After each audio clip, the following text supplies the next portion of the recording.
everyone. Welcome to another Power Talk with Archanna. This is your platform to reach out to the stars. Plan your success with me, Archanna, as I lead you, inspire you, and support you to unleash your passions and expertise, coach you and mentor you to achieve your success goals, and help you carve your dream life you've always dreamt for. Enjoy my world of virtual and in person mentoring as I collaborate with business leaders from across the world. Let's welcome one such business leader today, Dr. Ruchi Dana. Dr. Ruchi Dana is a part of my professional network based in Dubai, UAE. Forbes Power Businesswoman 2020, Forbes Next Generation Business Leader for 3 consecutive years, 2017, 2018, 2019. A multi-award winning doctor, thought leader, innovator, and an entrepreneur. Ruchi has been recognized as Top 75 Family Business Leader 2019 by Captain Research United Kingdom and was conferred with Yuva Ratna Award 2018. Dr. Ruchi sits on several corporate, startup, and NGO boards, advancing Dana Group of companies and positioning it to be an innovative industry leader, socially responsible enterprises that recognizes diversity and inclusion throughout GCC and the Arab world. Let's welcome a very dear friend, Dr. Ruchi Dana. Hello, Ruchi. How are you doing? Hi, Archanna. It's a pleasure to be here. Thank you so much. I'm doing good. How are you doing? I'm very well. Thanks a lot for coming on board and speaking to my audience. And we all are looking forward to this engaging, enlightening conversation with you. Let's start this journey. So, Ruchi, you have been an entrepreneur. You are a practicing doctor. You sit on boards for so many organizations. And we know how well the Dana Group of Industries stand today under your leadership. Give us 10 commandments from Ruchi Dana, the entrepreneur, to become the kind of leader that you are. Sure. Thank you so much, Archanna. I'll start off with the 3 P's of human leadership. So first of them is performance. So it's really important to define an aim and determine a strategic methodology to get there. The second one would be passion. Passion is like finding your why. So I can give you an example here that John Kennedy, the president of US, like in his times, like he had his dream of putting a man on the moon. So one day he went to NASA and he was just like roaming around and he met the janitor there, like the sweeper there. And he asked him that like, what do you do? And the janitor replied that I'm helping to put a man on the moon. So that's the why that NASA had, that JFK had, and it was enrooted all through the employees to the main, like through the CEOs, to the like C-level executives, everybody, and down to the janitor as well. So that's how like you should be able to inculcate the passion, the purpose that you have, and inculcate it in all your employees, all your friends. You should like repeat the thing that you want to do. You should repeat it again and again so that everybody knows that this is the vision that you have. So that's my second commandment, passion. The third commandment would be persona. So persona is not about like how you dress up or how you like look when you are going out for a TV interview or anything like that. It's about like how you show up every day for your employees, for your surroundings. So everybody knows that this is something that they can expect from you. Like if there's a crisis situation, you'd be the one who'd be there maybe at 12 o'clock in the night as well, but like you'd be there to support them, to reach out to them and to communicate very often. The fourth commandment I would say is express very clearly. It's very important to have like a clear line of communication and be very transparent with your employees, with your friends, with your surroundings, with your network, because that's how like you build a lot of trust and buy-in from everybody. The fifth commandment I would say is be consistent, because that's how like people would know like this is what we can expect from Ruchi, or this is what you can expect from Archanna. So even if they have a problem at any point of time in their life, they can reach out to you without any hesitation. And the sixth commandment I would say is solicit opinions. So it's important to actually like reach out to people and get their opinions about each and everything, because if you just impose your own like point of view onto others, then you don't actually get the buy-in. So it's important to actually make people understand that like this is the problem, and oftentimes you get out of the box solutions to such problems if you reach out to people, if you solicit opinions. That's really, really important to make sure that you have analyzed the problem from all areas. So there's also a six hat thinking kind of way, like in which like one person would tackle one problem, one other person would tackle other problems, so that you know that the problem has been tackled from all ways, and then you move towards the solution in a common way. The seventh commandment, I would say, is demonstrate respect. So that's how you behave in front of people. No matter who the person is, would he be the CEO or the janitor, you make sure that you always command respect by it. And it also just comes by the way that you behave with others, because like the more respectful you will be with others, the more respect you will get in return. The eighth commandment, I would say, is assume innocence. Don't try to blame anybody. It's always, if you have a problem, if there's some mistake that has happened, just go ahead and ask like what exactly happened, and try to find the root cause of the problem, instead of just like assuming that this was the mistake done by this person, or this is what, because like if you don't find out the root cause, then there are chances that the mistake can be repeated, because maybe the person didn't really understand like what wrong he did. If you just punish the person for no reason, then there are chances of those things happening. The ninth commandment would be communicate often. True. And in this, I would like to add that it's also important to be transparent and frequent in your communications. There's nothing known as over communication. It's really important to go ahead and like talk to Right. your friends, your employees, everybody, like almost like at a very, very routine point of view. Because what happens is like oftentimes like you don't even know whether the other person is listening to you or not. So you should also follow up, and even if you have the same message, but just communicate again and again, so that you make sure that the ideas that you have, the vision that you have, is ingrained to like each and every person that you're communicating with. And the last 10th commandment, I would say, is candor. Wow. It's like you should be like really upfront and really transparent, and you should be somebody that can be approached by anybody in your organization. Have an open door policy, so that like everybody is much more comfortable reaching out to you, and that's how you find solutions to a number of problems. Because oftentimes like sitting in the boardroom, you might not understand the depth of a problem, but if you communicate with people on the factory floor, on the ground, that's how you'll be able to understand like the root cause of the problem. And like if you show candor, then people would be much more comfortable speaking to you about each and everything as well. Thank you. Very right. Amazing. Ruchi, you are Ruchi. The reason behind it is because you are Ruchi. You are there for a reason, Ruchi. Amazing. Absolutely loved it. I think this is, you have encompassed everything, every aspect of who a leader should be, and the kind of words, I mean, the transparency, of course, the communication, of course, the respect factor. Very well said. And I think it's very important to keep your team aligned with your mission, your vision, and your goals. So everybody is literally working on those lines. They're aligned with your systems. And of course, then who can hold you from reaching to the success? Who can hold you from becoming the next Forbes businesswoman 2021? Amazing, Ruchi. Great. All right. So, you have been, you've really started early in your life, as in you knew what you wanted to be. You were you had that plan with you always. What is that one message you would like to give to budding entrepreneurs today? How do they plan and strategize their lives so everything falls in place for them? Yeah, sure. I think these are unprecedented times that we are living in, and like many times people are also struggling with like issues of mental well-being and all. Because like when this crisis started, we had different sets of problems, like where do I put my work desk in my home? Like there's no place for that. But now we are struggling with another kind of problems, that there's not enough work-life balance. Like the moment you roll out of bed, you enter your workplace, and that's again like causing a number of issues.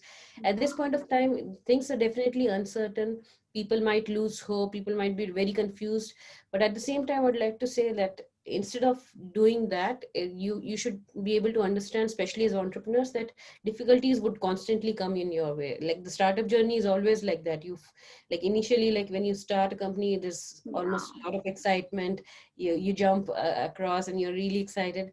But then there's like when you come across the product market fit problems, and there's a trough of sorrow. and then like you come up with different products, you pivot a lot, you iterate quite a lot. So that's why like a startup journey is always unstable, and I think like in these times of crisis, this is the best time to actually start a company, or work towards your end dreams of becoming an entrepreneur. Because even if you're like if you're laid off from your job or something, it's nothing to be really like worried about, because this is the best time to like explain. Maybe later on, maybe 5 years down the line, if you pick up a job again, this would be the best way to explain that, okay, in this year, I think so many people are getting like they're losing their jobs, and also it's not difficult to explain that. But at least you can get an opportunity to pursue your dreams of entrepreneurship. So if you were thinking of becoming an entrepreneur and you lost your job, now is the best time to start, because you can always explain that gap year later on, because these were times that everybody lost their jobs, right? So I think this is the best time to start a company if you ever had that dream, or you wanted to do something in the field of entrepreneurship. Because a number of big startups like Airbnb and like GM, all of these companies, the big companies, were started during the times of crisis. So the like crisis brings opportunities. It's only in chaos that like a true leader comes out and shines through. Because like there are certain skills of leadership that are really important, and they are mostly covered in the 10 commandments that I mentioned. But at this point of time, because of COVID-19, Yes. everybody is looking for a leader, because everything's so uncertain, people are struggling with so many issues. So everybody's looking out for hope. So if there's like some sort of startup that somebody wants to start, I think this is the best time to start.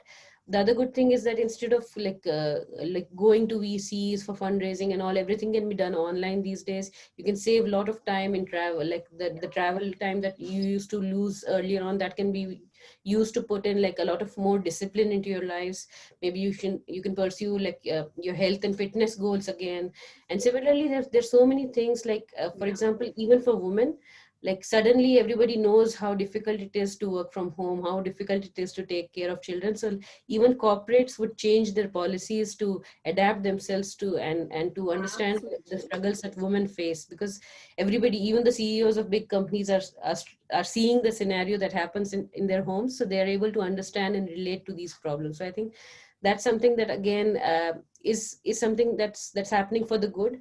So it's important to change your perspective, and instead of thinking about the negative things, think about all the positive things that COVID has brought, and work towards that direction. Because like there's so many things that can be done at this point of time.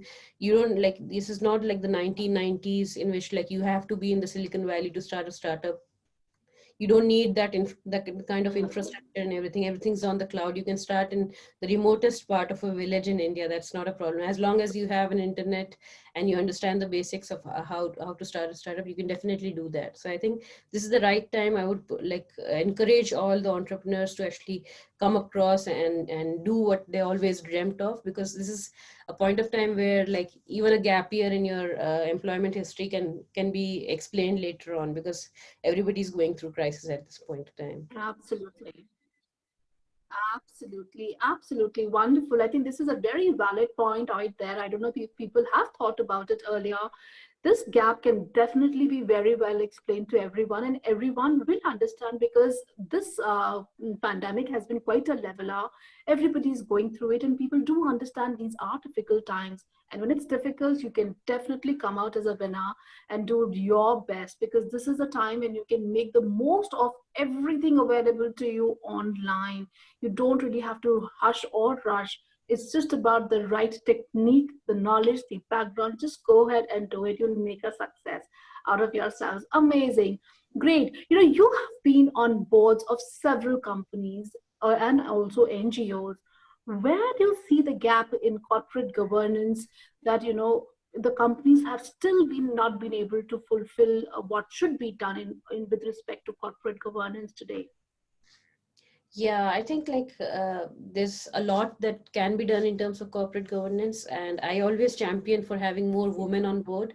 And that's one way to actually sort Wow. out this problem. Because like the more women we have on board, the better and newer perspectives the board would get. For example, like simple things like having like Absolutely. a nursing room or a childcare facility at your workplace. These are small necessities, but like the board full of like men would never be able to understand those problems. So that's why, because of COVID, again, I think like a lot of corporate policies would change. There'll be more women on board, and that's something that I'm Yes. very much looking forward to. I often speak about this topic in to like various women as well. I encourage them to mentor other women, because that's how like the young leaders for tomorrow, they'll be able to rise through their ranks and be able to understand that like becoming a person on the board, that's something that's within your reach, because you, if you have enough role models to look up to, that's what gives you a confidence to actually go towards that path. So I think like because of COVID-19, again, I think like a lot of things would change. There would be more corporate governance, especially because of having more women on board. And there's a lot of focus on diversity and inclusion these days because of Black Lives Matter and all those issues again. So this topic has come in the limelight.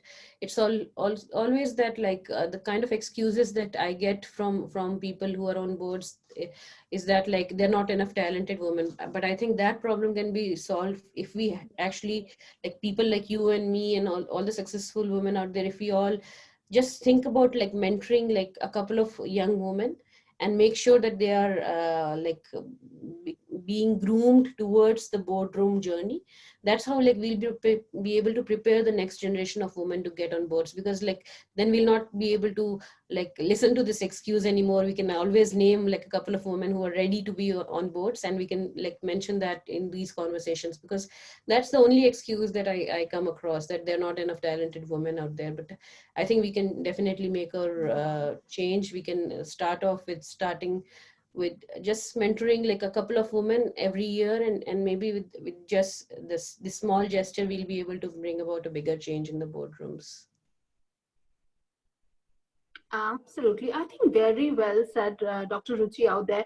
You know what? We just need to create a pipeline of that resource. You know, we need to mentor women. And India, if we talk of India, even UAE for that matter, it's a place where we have the generation is very young. You know, we have very young people, which means we have a corpus of people who are just growing up. And just imagine if we mentor them, coach them the right way, train them to be on the corporate boards, then we can really have a huge corpus of totally talented people who can really contribute very well in the governance. And as you very rightly said, every person has a different perspective to offer. It will only contribute in the exponential growth instead of the linear growth of the companies that we see today, because everybody seems to be having the same kind of view, same kind of background, same kind of skill sets.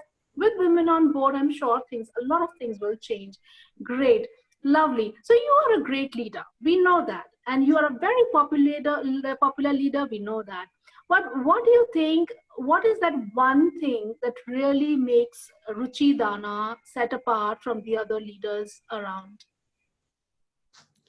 Sure. I think like the one main thing about me would be like I lead by example.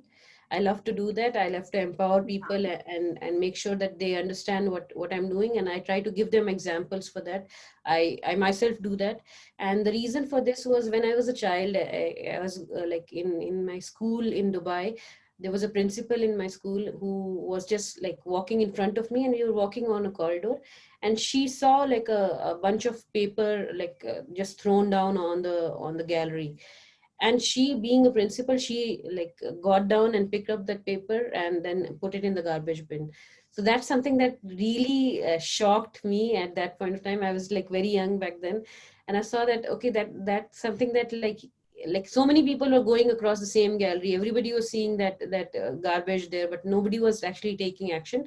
And Yeah. she, being the principal, she took that action, and that was like almost like a real life example of leadership by example. So that's when I thought that I should definitely do this, Wow. because that's how you motivate others. You don't even need to say anything. It's just like these small gestures that actually make a huge difference in other people's lives. I still remember that very day that this thing happened, and that's when I decided that I should do the same thing. If I ever get to any position, I would love to pursue this, definitely, because this is a way in which you can actually influence a number of people by just doing small gestures, Yeah. small examples. But in this way, you actually empower people to do much bigger in their lives. So that's my style of leadership. It's leadership by example. Thank you. Yeah, amazing, amazing. Totally loved it. I think the principal really did leave that seed in your mind and it stayed with you forever. That trait, that special trait in her did leave that thing in your mind. And see, we see a wonderful leader out there today who has really grown into someone who is today the Forbes Businesswoman 2020. Amazing. No, we really love it. But you know, all said and done with Dr. Ruchi, there are moments when you do feel one does have low points, you know, and I think the start of the pandemic was definitely a low point for many. When the pandemic just hit us, how did you treat that first 1 week, you know, as an entrepreneur, a practicing doctor, a family person? Did it make any difference? What were you feeling at that point in time, you know, holding the fort together, making sure your teams were aligned, family was happy, as an entrepreneur, business stakes, money at stake? What were your thoughts going on the very first week? Yeah, the first week was definitely, it came as a shock for everybody. For us, I myself struggled with finding a small corner in my home to work from. And similarly, it was like similar stories that I heard from the employees and from everybody. Like, they were struggling to find a quiet corner, like a desk or something, to actually have Zoom calls. Even like we didn't know what Zoom was. Sometimes we used to do Skype calls, but like having that understanding of doing remote meetings, that was something that we all had to learn.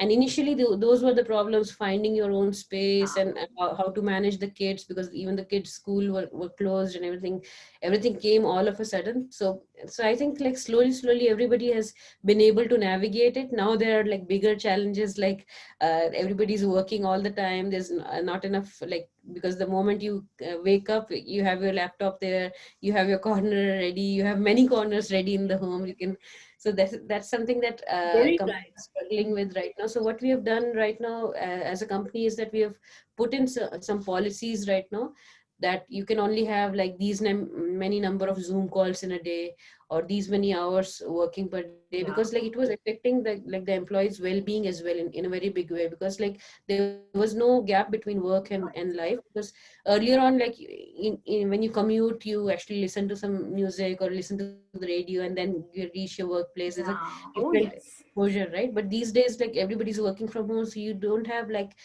that sort of delineation between work and home. So we made sure that, to take care of the employees, we made sure that these are certain policies that everybody is following. And I think that has worked out for the well-being, because like only when a person is well rested, and that's when he's much more efficient. Otherwise, like, if even though like the laptop would be open, but he would not be working that much, right? So that's, I think, like, these are Yeah. policies and changes that we made at our own workplace, and that has affected quite a lot. And apart from that, it's like policies like making sure people are taking care of their health, because COVID-19 is affecting people who are at a higher risk, like obesity, diabetes, blood pressure. These are things that are actually affecting quite a lot, and these are the high risk population. So we ensured that our like workers had access to basic healthcare equipment, to like work out, to do a little bit of Wow. exercise, because that actually you get extra time for that as well, because like you don't have to commute to your workplace and all. And this is maybe an opportunity to pursue your own passion in terms of health and fitness, because we saw a number of changes. We saw people who lost a lot of weight as well, and that's something that we are all proud of, Yeah. because like it's not just about like not being hit by COVID. It's also about like taking control of your own life and being in power. I think those are the changes that have made a huge difference in the people that work for us. Yeah. Right. I think you must have been a great inspiration for all of them. You've done so much. I mean, for your organization, I think it really speaks a lot about the kind of leader you are, how you juggle your resources and make things fall in place for everyone. Ruchi, I'm really touched by the way you described this to me. I mean, you're an entrepreneur, you're a practicing doctor, a very hands on family person. What is that one thing that you really, really love to do? Who is Ruchi Dana? I really love to put in my best of efforts into anything. Like if I put my mind to something, there was a professor at Stanford who used to say that you can do anything that you put your mind to. So if you put your mind into something, then it's like, even though, like, let it be like, for example, I'm on the board of a University of California. I'm on the board of their cybersecurity program. So as a doctor, as a businesswoman, I would Wow. never know anything about cybersecurity. But the reason that I got on that board was that I understood that cybersecurity is something that all organizations are coming across. This a lot of threats going on these days, even during COVID times, and even like before COVID, this was a threat that was happening, and this is a very important skill that's been used in the boardroom. So I decided to pursue that opportunity, and for that I had to take a number of online courses and work towards that goal. But I made sure that I'll put in the hours, I'll put in Yeah. the repetitions, but make sure that I get that. Because like I there's also a very good TED talk that explains that in these days, like every sort of knowledge is available online. So instead of like becoming a specialist at any particular thing, it's important to be like generalist, like polymath, so that you can understand each and everything about like many things. And if you want to pursue a particular domain, you can definitely do it. There's so many online courses to make sure that you understand the skills. And also, Oh, for example, yes. for cybersecurity, I actually took some online courses to get there. But now that the moment I put my mind into it, I just scheduled it into my calendar that I put these many hours per week into this, and that's how I got into that board position as well. So it's all about like finding your why, finding the passion, finding the reason that Yeah. you're doing something, and then you put in all of your efforts to get there. Yeah. Right. I think that's very right. The moment you find your why, you will definitely put your heart and soul into whatever you venture into. I think this is Yeah. something really amazing. Who inspires you, Dr. Ruchi? For me, like my major inspiration or role model has been Indra Nooyi. She was a CEO of PepsiCo. Wow. So one of the examples that I came across about her was that she writes almost 400 letters every year to the parents of the senior executives that she has on her team. And she writes those letters to thank them for the upbringing of these executives, for the kind of hard work that these parents had put into those executives, because now these executives are actually serving PepsiCo, right? And that small little handwritten letters, these small gestures, but they make a huge change in the lives of those executives and the lives of those parents as well. Because like nobody would do that, nobody would Wow. even expect to get like handwritten letters, right? But that's the reason that Indra Nooyi used to get like an approval rating of 75%, and that's how like she was able to rise up through the ranks as well. So these are small gestures that everybody just ignores, but like if you pay attention to these things, then that can actually get the buy-in from people and make sure that you are they're there to support you towards your end vision. Wow, amazing. Thank you so much, Ruchi. Thanks a lot for giving us your time and speaking to my audience. I think they will really love this. Not one, but many, many takeaways from this conversation. Very enlightening, very inspiring, very motivating. I'm really charged up, and I'm sure my audience are going to love it as much. Thanks a lot for your valuable time with me here.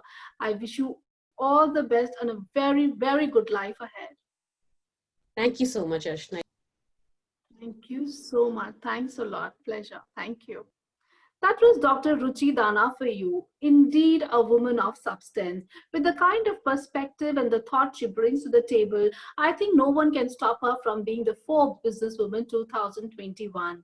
I wish her all the best and would request and urge everyone to listen to this conversation over and over again.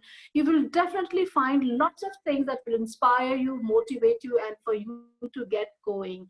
I wish all of you the very best. I hope you really enjoy the conversation and stay tuned for more.